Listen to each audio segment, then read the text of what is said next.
السلام عليكم ورحمة الله وبركاته. أهلا بحضراتكم في حلقة جديدة من برنامجنا جمهور الأهلي. النهاردة إن شاء الله هنستعرض كده اللي حصل في كأس العالم ومباراة الأهلي وطلائع الجيش. النهاردة الظهر يعني كان خلاص كوريا كانت خلاص يعني على وشك إن هي تطلع، بس يعني المفاجأة حصلت وكوريا كسبت البرتغال 2-1. وأورجواي طلعت بعد ما فازت على فازت على غانا 2-0. بس طلعت برضو، والمفاجآت تتوالى يعني. كوريا فضلت قاعدة في الملعب تتفرج على الماتش التاني لحد ما الماتش خلص، وكوريا اتأهلت هي والبرتغال لدور ال16. فيعني بيحصل كده زي مفاجآت في كأس العالم، ما تعرفش مين اللي هيطلع ومين اللي مش هيطلع. ودلوقتي شغال دلوقتي المباراتين التانيين بتوع المجموعة بتاعت البرازيل. سويسرا كسبانة صربيا 3-2 لحد دلوقتي، لسه الله أعلم هتخلص المباراة دي كام، ولسه المباراة بتاعت الكاميرون والبرازيل 0-0. بس طبعا الكاميرون حظوظها قليلة جدا في التأهل، يعني خلاص تعتبر إن هي خلاص مش هتتأهل يعني. طبعا منتظرين بقى نشوف مباراة دور ال16. طبعا النهارده كان مباراة، هننتقل بقى لمباراة الأهلي وطلائع الجيش. طبعا المباراة كانت صعبة، خصوصا إن الأهلي يعني عنده كده زي حاجة نفسية في المباراة دي بالذات. بقالنا بتاع 3-4 سنين عندنا مشكلة في المباراة دي، يا إما تعادل يا إما خسارة يا إما بتحصل مشكلة إن هي المباراة دي تأثر على الأهلي كانت يعني إن هو يبقى أول الدوري أو إن هو ياخد الدوري. فيعني الحمد لله ربنا أكرمنا وكسبنا 2-1، خصوصا بعد ما الزمالك خسر نقطتين تانيين مع المصري بقيادة إيهاب جلال. وطبعا احنا يعني عارفين ان اللي بيعمل حاجة قدام الزمالك بيكون مصيره الإقالة. سمعنا ان إيهاب جلال هيقال من المصري. طبعا ده بسبب ان هو اتعادل مع الزمالك زي ما حصل كده مع حلمي طولان السنة اللي فاتت لما كسب انبي، فكانت في الآخر يعني كافئوه بالإقالة علشان ازاي تكسب الزمالك او ازاي تتعادل مع الزمالك. طبعا ده ما يهمناش سواء اتعادلوا او سواء يعني اللي حصل يعني. بس احنا يعني اهم حاجة ان احنا دلوقتي في فرق 4 نقط، والاهلي الحمد لله يعني حافظ على الفرق ده وكسب طلائع الجيش 2-1. المباراة كانت صعبة طبعا، وفي اخطاء كتيره يعني ما ننكرهاش. طبعا الجول الاولاني رامي ربيعه وقف غطى التسلل، ومحمد الشناوي طلعه غريبه ما اعرفش ايه اللي حصل له. طلع كده ولا منه طلع على المهاجم ولا منه طلع الكوره، والمهاجم بكل سهوله هو سهل له الموقف قوي يعني، وسهل له الدنيا قوي ان هو طلع عليه طلعه غريبه كده. فالراجل حطها من فوقه بغرابه شديده يعني. كان من المنتظر ان المفروض محمد الشناوي يقف في جونه ولا يطلع ولا يفضل ثابت، لعل وعسى ان كانت الكره ممكن تبقى بره يعني. بس هو يعني قال له هات جون، يعني صراحه يعني محمد الشناوي قال للراجل هات جون، والراجل جاب الجون بكل سهوله ويسر. طبعا يعني الفرقة يعني احنا مش عارفين لسه لحد دلوقتي كولر عايز يعمل ايه او بيفكر ازاي. بس يعني اللي احنا شايفينه ان كولر بيحاول يعمل روتيشن بين اللعيبة وبعضها، يريح محمد طاهر ويريح قفشه ويلعب مكانهم برونو سافيو واحمد عبد القادر النهارده. وبرده ما لعبش حسام حسن ولا شادي حسين، واكتفى بمحمد شريف. طبعا محمد شريف برضو في حاجات ضاعت منه كتيرة، وفي فرص ضاعت منه. معرفش هجوم الاهلي ايه الحكايه، حكايه ان هما بيضيعوا بغرابه شديده حاجات سهله جدا. والغريب في الموضوع يعني احمد عبد القادر قعد شاللنا طول الماتش وجاب في الاخر جون صعب يعني ما يجيبوش غير يعني مهاجم مخضرم. ويعني منتظرين كنا ان يبقى في رفعه عدله من اول الماتش. محمد اشرف مش عارف يرفع، الرفعات كلها تعبانه لحد ما برونو سافيو رفع الرفعه المظبوطه، قام داخل احمد عبد القادر وتعادل في الدقيقه 53 تقريبا. بعد كده جت بقى الكرة اللي عليها لغط دلوقتي على الانترنت وعلى الفيسبوك.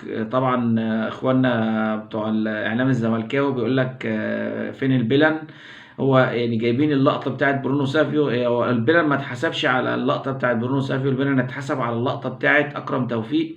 لما الكرة جت لأكرم توفيق والجون بتاع طلائع الجيش نط على أكرم توفيق وقعه. مش دي الكرة اللي انتوا جايبينها في الصورة طبعا. يعني عايز اقول لحضراتكم ان الاون سبورت والاعلام يعني ضلاعة غير طبيعية في ان هو يبدد الحقائق، وان هو يعمل صور توحي للمشاهد وتوحي للناس اللي هي ما اتفرجتش ان يعني ان الاهلي زي ما نقوله كده الحكم عمل له احتواء زي ما هم بيقولوا، والحوارات بتاعت الزمالك عايزين يقلبوها على الاهلي، وان الاهلي اتجامل، وان الاهلي حصل له حاجات غريبة. لا يعني انا بقول لحضراتكم يعني ايه، ده لعب، والاعلام بيلعب لعبة قذرة ان هو يجيب يعني يجيب مشاهد ويجيب حتت من الماتش ويقول لك فين البلن والكلام ده كله. يعني عيب، والكلام ده ما ينفعش ان يحصل.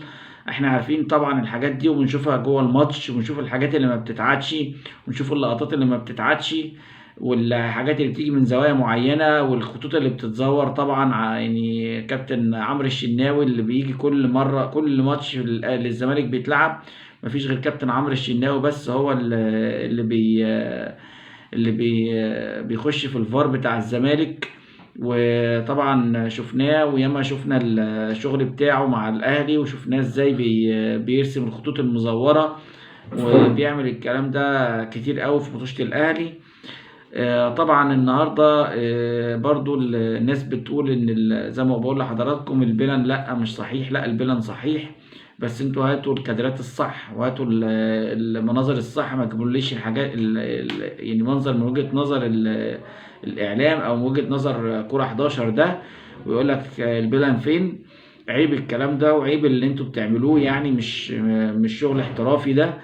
طبعا الحاجة التانية برضو الكرة الغريبة، يعني طلائع الجيش اتعادل، فالواحد شايف الكرة يعني مش طبيعية. يعني في حاجة غلط في الكرة. لما الكرة اتعادت بان ان موزيس ده المهاجم جايب الكرة بإيده، شغل يعني مارادوني، واتحسبت طبعا. الأهلي اتكوى بنارها قبل كده في ماتش من ماتشات أفريقيا، وطلع يعني الاهلي من الماتش ده خسران، وخسر الدخول، يعني خسر في البطوله الافريقيه بسبب جون من الاجوان دي مره، ان اللعيب جاب الكره بايده واتحسبت.